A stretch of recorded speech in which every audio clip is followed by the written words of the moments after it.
ಬೆಳಗಾವಿ ಗಡಿಯಲ್ಲಿ ಪುಂಡಾಟ ಮೆರಿತಾ ಇರೋ ಪುಂಡರಿಗೆ ತಕ್ಕ ಶಾಸ್ತಿ ಮಾಡೋದಕ್ಕೆ ಕನ್ನಡದ ಪಡೆ ಸಿಡಿದೆದ್ದಿದೆ. ಗಡಿ ಹೋರಾಟದ ಜೊತೆಗೆ ಮೇಕೆದಾಟು ವಿಷಯವನ್ನ ಮುಂದಿಟ್ಟುಕೊಂಡು ಕರ್ನಾಟಕ ಬಂದ್ಗೆ ಕರೆ ಕೊಟ್ಟಿದ್ದಾರೆ.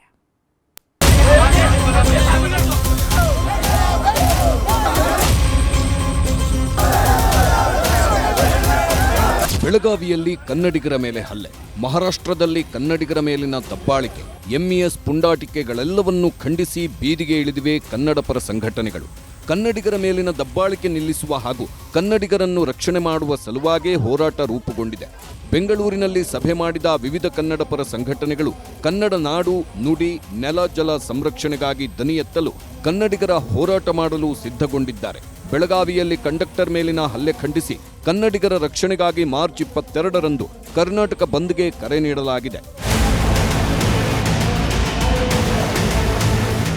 ಕನ್ನಡಿಗರ ಮೇಲಿನ ದೌರ್ಜನ್ಯ ಖಂಡಿಸಬೇಕು, ಎಂಇಎಸ್ ಶಿವಸೇನೆ ನಿಷೇಧ ಮಾಡಬೇಕೆಂದು ಆಗ್ರಹಿಸಿ ಮಾರ್ಚ್ 22ರ ಶನಿವಾರದಂದು ಬೆಳಿಗ್ಗೆ 6ರಿಂದ ಸಂಜೆ 6ರವರೆಗೆ ಕರ್ನಾಟಕ ಬಂದ್ ಮಾಡಲಾಗುವುದು.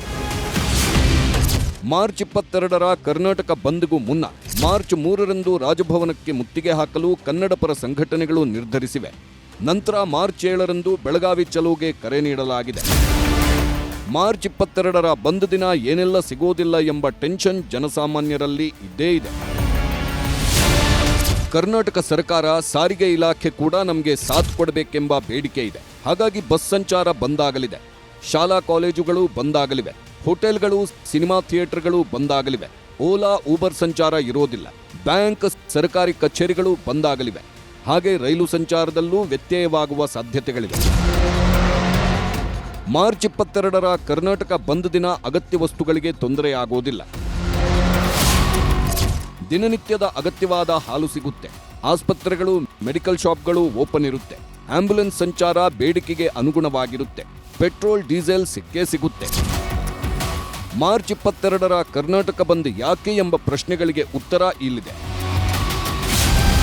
ಕನ್ನಡಿಗರ ಮೇಲಿನ ದೌರ್ಜನ್ಯ ನಿಲ್ಲಬೇಕು, ಬೆಳಗಾವಿ ಅಧಿಕಾರಿಗಳ ಬದಲಾವಣೆ ಆಗಬೇಕು, ಎಂಇಎಸ್ ಶಿವಸೇನೆ ನಿಷೇಧಿಸಬೇಕು, ಎಂಇಎಸ್ ಶಿವಸೇನೆ ಕಾರ್ಯಕರ್ತರನ್ನ ಗಡೀಪಾರು ಮಾಡಬೇಕು, ಸಂಭಾಜಿ ಪ್ರತಿಮೆ ತೆರವು ಮಾಡಬೇಕು, ಕರಾಳ ದಿನಾಚರಣೆಗಳಿಗೆ ಬ್ರೇಕ್ ಹಾಕಬೇಕು, ಉತ್ತರ ಕರ್ನಾಟಕ ಅಭಿವೃದ್ಧಿ ಆಗಬೇಕು, ಕಲ್ಯಾಣ ಕರ್ನಾಟಕ ಅಭಿವೃದ್ಧಿ ಆಗಬೇಕು, ರಾಜ್ಯದ ಗಡಿನಾಡು ಬೆಳವಣಿಗೆ ಆಗಬೇಕು, ಬೆಳಗಾವಿ ಜಿಲ್ಲೆಯ ಅಧಿಕಾರದಲ್ಲಿರುವ ಎಲ್ಲಾ ರಾಜಕಾರಣಿಗಳು ರಾಜೀನಾಮೆ ಕೊಡಬೇಕು, ಕಂಡಕ್ಟರ್ ಮೇಲೆ ಹಲ್ಲೆ ಮಾಡಿದವರಿಗೆ ಕಠಿಣ ಶಿಕ್ಷೆ ಆಗಬೇಕು, ಮಹದಾಯಿ ಕಳಸಾ ಬಂಡೂರಿ ಕಾರ್ಯಗತವಾಗಬೇಕು, ಮೇಕೆದಾಟು ಯೋಜನೆ ಆಗಲೇಬೇಕು, ಕೊಪ್ಪಳ ಸುತ್ತ ಯಾವ ಕಾರ್ಖಾನೆಗಳು ಬೇಡವೇ ಬೇಡ, ಕರ್ನಾಟಕದಲ್ಲಿ ಪರಭಾಷಾ ದಬ್ಬಾಳಿಕೆ ನಿಲ್ಲಬೇಕು, ಹಿಂದಿ ಬೇಡವೇ ಬೇಡ, ಮಹಾರಾಷ್ಟ್ರದಲ್ಲಿ ಕನ್ನಡ ಮಹಾಮಹಿಮರ ಪ್ರತಿಮೆಗಳು ಸ್ಥಾಪನೆಯಾಗಬೇಕೆಂಬ ಬೇಡಿಕೆಗಳನ್ನ ಇಡಲಾಗಿದೆ. ಮಾನ್ಯ ಮುಖ್ಯಮಂತ್ರಿಗಳೇ, ಇವತ್ತು ನಿಮ್ಮನ್ನ ನಾವು ಕನ್ನಡ ಪರ ಹೋರಾಟಗಾರರು ನಿಮ್ಮಲ್ಲಿ ಮನವಿ ಮಾಡಿಕೊಳ್ತಾ ಇದ್ದೀವಿ. ಕೂಡಲೇ ಎಂಇಎಸ್ ಏನಿದೆಯೋ ಆ ಸಂಘಟನೆಯನ್ನ ನಿಷೇಧ ಮಾಡಬೇಕು.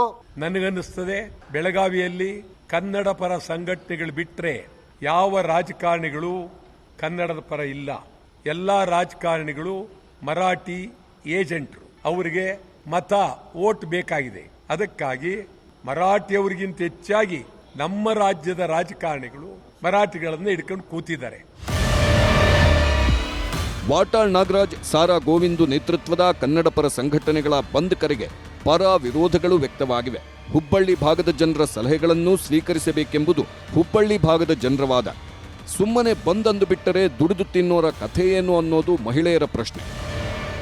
ಏನು ಬಂದ್ ಕರೆ ಕೊಟ್ಟಿದ್ರೆ ಪುಂಡಾಟಿಗೆ ನೀವು ಅಲ್ಲಿ ಕೂತ್ಕೊಂಡು ಬೆಂಗಳೂರಲ್ಲಿ ಅಲ್ಲ, ಇಲ್ಲಿ ಹುಬ್ಬಳ್ಳಿ ಗಂಡು ಬಿಟ್ಟರೆ ಹುಬ್ಬಳ್ಳಿಯಲ್ಲಿ ಬರ್ರಿ, ಬಂದು ಚರ್ಚೆ ಮಾಡೋಣ. ಚರ್ಚೆ ಮಾಡಿ ಮುಂದಿನ ಬಂದ್ ಮಾಡಬೇಕು, ಮನವಿ ಕೊಡಬೇಕು, ಹೋರಾಟ ಮಾಡಬೇಕು, ಎಂಇಎಸ್ ಬಂದ್ರೆ ಬೆಂಕಿ ಹಚ್ಚಬೇಕು, ಕೆಲಸ ಮಾಡೋಣ. ನೀವು ಅದನ್ನು ಕೂತ್ಕೊಂಡ್ಬಿಟ್ಟು ಬಂದ್ ಬಂದ್ ಬಂದ್ ಅಂದ್ರೆ ಇಲ್ಲೆಲ್ಲ ಬಂದ್ ಮಾಡೋಕ್ಕಾಗಲ್ಲ. ಈ ಮಧ್ಯೆ ಮೇಕೆದಾಟು ವಿಚಾರದಲ್ಲೂ ಕನ್ನಡಿಗರಿಗೆ ಆಗ್ತಿರುವ ಅನ್ಯಾಯದ ವಿರುದ್ಧವೂ ಕನ್ನಡಪರ ಸಂಘಟನೆಗಳು ದನಿ ಎತ್ತಿವೆ. ಮಾರ್ಚ್ 22ರ ಬಂದ್ನಲ್ಲೂ ಮೇಕೆದಾಟು ವಿಚಾರವೂ ಹೋರಾಟದ ಭಾಗವಾಗಲಿದೆ. ಮಾರ್ಚ್ 11ರಂದು ಅತ್ತಿಬೆಲೆ ಗಡಿ ಬಂದ್ ಮಾಡಲು ನಿರ್ಧರಿಸಲಾಗಿದೆ. ನಂತರ ಮಾರ್ಚ್ 14ರಂದು ಮಂಡ್ಯ, ಮೈಸೂರು, ರಾಮನಗರದಲ್ಲಿ ಮುತ್ತಿಗೆ ಹಮ್ಮಿಕೊಳ್ಳಲಾಗಿದೆ. ಮಾರ್ಚ್ 16ರಂದು ಹೊಸಕೋಟೆ ಟೋಲ್ ಬಂದ್ಗೆ ಕರೆ ನೀಡಲಾಗಿದೆ. ಸರ್, ಮೇಕೆದಾಟು ಅವಾಲೆ ಮಾಡ್ತೀನಿ ಅಂತ ಪಾದಯಾತ್ರೆ ಎಲ್ಲ ಮಾಡಿದ್ರು, ಮೇಕೆದಾಟು ಮಾಡಲಿಲ್ಲ. ನಮ್ಮ ಕನ್ನಡ ಜನಕ್ಕೆ ರಕ್ಷಣೆ ಇಲ್ಲ ಎಲ್ಲುವೆ. ನಾವು ಎಲ್ಲರಿಗೂ ರಕ್ಷಣೆ ಕೊಡ್ತೀವಿ, ಕನ್ನಡಿಗರು ಎಲ್ಲರಿಗೂ ರಕ್ಷಣೆ ಕೊಡ್ತೀವಿ. ನಮಗೆ ರಕ್ಷಣೆ ಇಲ್ಲ. ನಮ್ಮ ಕರ್ನಾಟಕ ಹುಟ್ಟಿ ನಾವೇ ಹುಟ್ಟಿ ಇಲ್ಲಿ ನಮಗೆ ರಕ್ಷಣೆ ಇಲ್ಲ. ಏನ್ ಮಾಡೋದು? ಹಿಂಗೆ ಸರ್ಕಾರಗಳು ಅದ್ರ ಬೆಲೆಗೆ ಇದು ಮಾಡಬೇಕು.